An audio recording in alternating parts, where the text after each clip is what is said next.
안녕하세요, 박민수 원장입니다. 항상 구독해 주시고 좋아요를 눌러주셔서 진심으로 감사드립니다. 갈수록 면역력이 중요한 시대가 되고 있습니다. 면역력은 외부로부터 불필요한 침입을 최소화하는 장벽 면역과 들어온 침입자를 제대로 처리하는 혈관 면역으로 나눌 수 있습니다. 우리 몸의 면역력이 제대로 발휘되려면 일단 첫 단계라고 할 수 있는 외부 환경과 신체 내부가 만나는 장벽 부위에서부터 면역 기능이 제대로 작동해야 합니다. 특히 신체 부위 중 가장 넓은 부위를 차지하고 있으면서도 수많은 면역세포들이 위치하고 있는 피부 면역의 중요성이야 두말할 나위 없지만 의외로 많은 사람들이 피부 면역력의 중요성을 잘 모르고 있습니다. 오늘은 면역의 1차 관문이라고 할 수 있는 피부 장벽의 중요성 말씀드리고자 합니다. 우리의 신체는 눈에는 보이지 않지만 바이러스, 세균 같은 유해 물질의 위협을 지금도 끊임없이 받고 있습니다. 바로 이때 이를 막아주는 강력한 방어막 역할을 하는 것이 바로 피부이죠. 피부는 전체 체중의 약 15%를 차지하는 조직으로 전신을 둘러싸면서 외부 유해 물질의 공격을 차단해주는 우리 몸의 천연 갑옷이라고 할 수 있는데요. 피부 갑옷은 3중 구조로 이루어져 있죠. 맨 아래쪽에 보시면 피부에 가장 깊숙이 위치하고 있으면서 외부의 충격을 흡수하고 완화해주는 피하지방층이 있습니다. 그 위에는 피부의 영양 공급과 피부 탄력을 유지하는 진피층이 존재하고 있는데요. 이 진피층은 전체의 90%가 콜라겐으로 이루어져 있는 조직으로 피부 건강에 있어 핵심층이라고 할 수 있습니다. 그리고 가장 바깥은 표피층이죠. 피부 면역을 담당한 대표적인 면역세포, 랑기란스와 같은 세포들이 여기서 활동하고 있습니다. 표피와 진피층의 피부 면역을 지키는 것이 면역력 방어의 핵심 원칙이라고 할 수 있습니다. 표피와 진피층의 피부 면역을 지키기에 두 가지를 강조하자면요. 첫 번째는 표피와 진피가 마르면 안 되므로 적절한 수분 공급이 매우 중요합니다.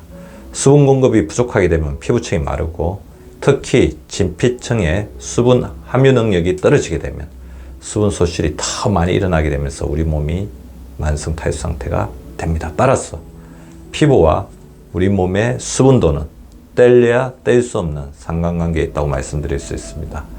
그래서 제가 항상 말씀드리죠. 소변 색깔이 맑고 투명할 때까지 하루 2리터 이상의 수분 섭취를 꾸준히 원활하게 해주자.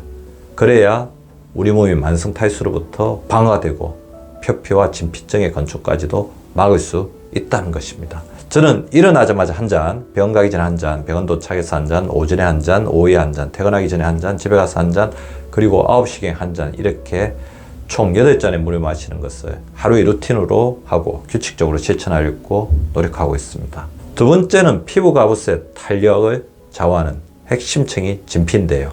이 진피층에 콜라겐을 잘 채워주는 것이 중요합니다. 진피는 피부에 영양분을 공급하고 수분 유지, 피부 탄력과 윤기를 담당하는 등 피부에서 가장 핵심적 역할을 하는 곳이라고 말씀드릴 수 있습니다. 이 진피층의 90%를 차지하는 것이 바로 콜라겐입니다. 콜라겐은 피부 세포를 비롯해서 60조 개에 달하는 전신의 세포들을 서로 연결해서 늘어지지 않게 하고 처지지 않게 연결하는 역할을 합니다.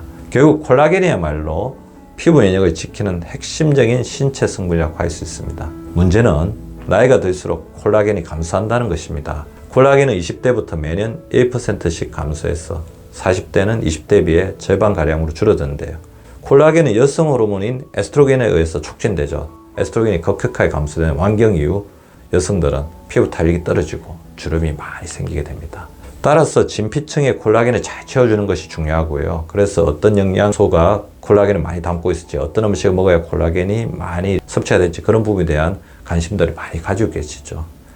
지금 우리 몸에 잘 흡수되고 진피층까지 잘 전달되는 다양한 종류의 콜라겐에 대한 개발과 연구가 진행 중입니다.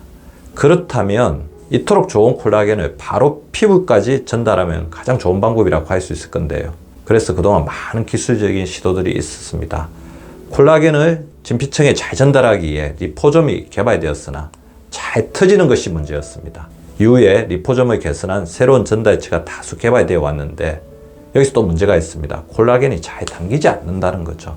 오늘 제가 말씀드리는 페넬라겐은 새로운 전달체 중에서도 전달 능력이 매우 우수한 전달체로 알려져 있고요. 불가사리 콜라겐의 특징까지 잘 결합을 시켜서 많은 콜라겐을 잘 담재하는 것이 가능하게 한 원료입니다. 또한 콜라겐을 피부에 흡수시키기에 불가사리 콜라겐 펩티드에 탄성 에토점이라는 약물 전달 기술을 응용하였습니다. 그래서 속이 콜라겐 펩티드가 꽉 찬 상태로 유지가 되고 있고요. 유연하게 피부 깊숙이 이동해서 불가사리 콜라겐이 효과적으로 진피 속에 잘 전달되게 한 원료입니다. 불가사리 콜라겐은 말 그대로 불가사리를 원료로 해서 만들었죠. 불가사리는 강력한 회복 능력을 가진 해양 생물입니다. 불가사리를 10개로 자르면 10개 개체가 된다고 할 정도로 강한 재생력을 가진 것이 바로 불가사리인데요. 이런 불가사리의 불가사의한 비밀을 잘 연구하여 개발한 페넬라겐은 피부 치밀도 및 탄력 개선에 도움을 주며 타 콜라겐 펩타이드에 비해 우수한 주름 억제 활성과 황산화성을 보입니다. 여기에 적용된 피부 속으로 약물을 전달하는 기술 탄성 에토점은 자유자재로 몸짓을 늘렸다 줄였다 할 수 있어 피부의 좁은 틈을 잘 통과해 피부 깊숙이 침투가 가능한 피부 전달체입니다. 더불어 특수성분으로 만들어져 독성과 피부 자극 없이 인체 접합도가 뛰어나다고 알려져 있습니다. 그런데 아무리 좋은 콜라겐 성분도 전달체에 잘 담기지 못하면 흡수율이 떨어질 수밖에 없는데요. 페넬라겐의 에토존 권법은 90%에 가까운 불가사리 콜라겐 펩티드 성분을 담을 수 있는 방식으로 개발이 되었습니다. 더불어 아주 작은 탄성 있는 캡슐에 유효한 불가사리 콜라겐을 많이 담아서 피부 깊이 전달할 수 있는 기술까지 같이 갖추고 있는 것이죠. 데이지에서 추출한 돈픽 콜라겐, 어류 콜라겐의 담재 효율이 각각 0%와 17%였고 불가사리 콜라겐의 담재 효율은 90%에 가까울 정도로 매우 우수했습니다. 진피층을 콜라겐으로 채웠다면 마지막으로 피부의 염증을 완화시켜 주면서도 피부로 가는 혈액순환을 원활하게 해주기 위한 비타민 D와 오메가3, 항산화, 파이토케미칼 등 피부의 염증을 완화시켜주는 물질 공급이 매우 중요합니다. 비타민 D는 아토피 등의 자가 면역 피부 질환을 완화시키고 피부 건조증을 개선시키는 효과가 알려져 있죠. 혈액 농도 30 이상을 유지하기 위해서 규칙적으로 야외에서 햇빛을 쬐어주시고 필요하다면 건강기능식품으로 섭취하는 것이 바람직합니다. 오메가3는 혈액 속의 콜레스테롤을 낮추는 효과도 있지만 피부 염증을 감소시키는 효과까지 알려져 있습니다.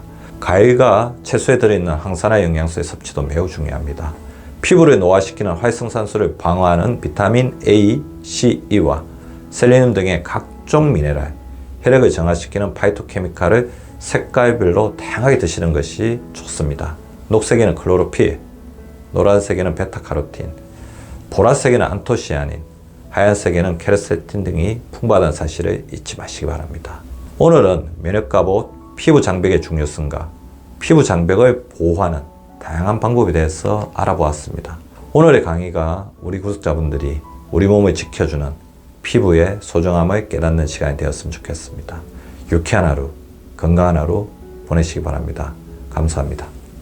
구독과 좋아요는 박미수 박사 TV를 지속시키는 생명력입니다. 많이 구독해 주시고 좋아요를 눌러 주시기 바랍니다. 항상 감사드립니다.